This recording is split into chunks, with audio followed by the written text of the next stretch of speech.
Nakatunong ko og pala jer kaayo nga bana. What if kamo ang nasa kong kahimtang? Unsa man ang inyong buhaton? Ubanon ba ninyo siya hangtod sa hangtod? Mao na nga akong sitwasyon karon DJ Sam, nga intawon grabe na nakong reklamo sa kinabuhi.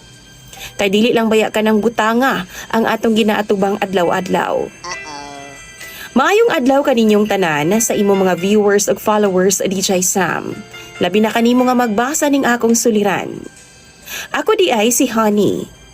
29 years old ug minyo nako ngadto sa akong bana nga tawgon na lang nato sa pangalang Lando.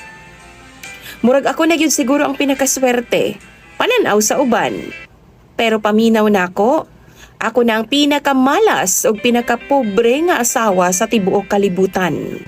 DJ Sam wa gyud sipyat nga magloving-loving mi sa kama ni Lando matag adlaw. Laliman ka ha? Mga tug lang migsayo para anang butanga. Kada gabi gyud na DJ Sam. Magsige na lang mi og quality time kung siya pa. Grabe. Bag-o ra gani may nakahumana sa round 4 DJ Sam. Kapoy kaayo ko. Muraing taon kog naligo og ulan nga way payong-payong DJ Sam. Nagalingkod na lang in taon ko skilid sa higdaanan inighuman. Kanang wa pagani ko maka-recover. Kalit na lang siyag panguhit og muingon. Han, last na lang jud. Round 5 na pud ta. Haskang kapuya DJ Sam. Ako na lang yun din taong tutukan ang kisami.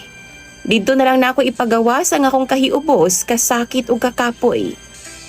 Gawna-huna ko DJ Samba, asawa ba jud ang tanaw ni Lando sa ako O membership sa usa ka gym? Pagkabuntag ana DJ Sam no? Makitaan ko sa akong mga kaila, labi pag na ako'y paliton sa tindahan, sungugon na lang in taon ko nila.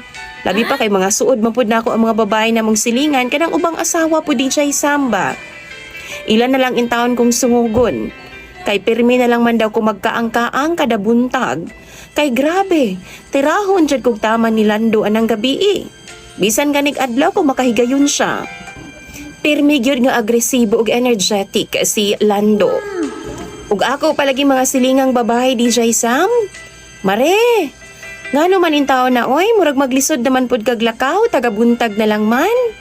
Igaan yung kapirmi no. Kana DJ Sam no, gusto na lang in taon ko nga malubong sa simento kung ingnon ko nila ana. Pero ako na lang pong ginasabay-sabayan ang ilahang joke ug sungog-sungog sa ako Ang tinuod niya na, halos kay baw na ang tibok barangay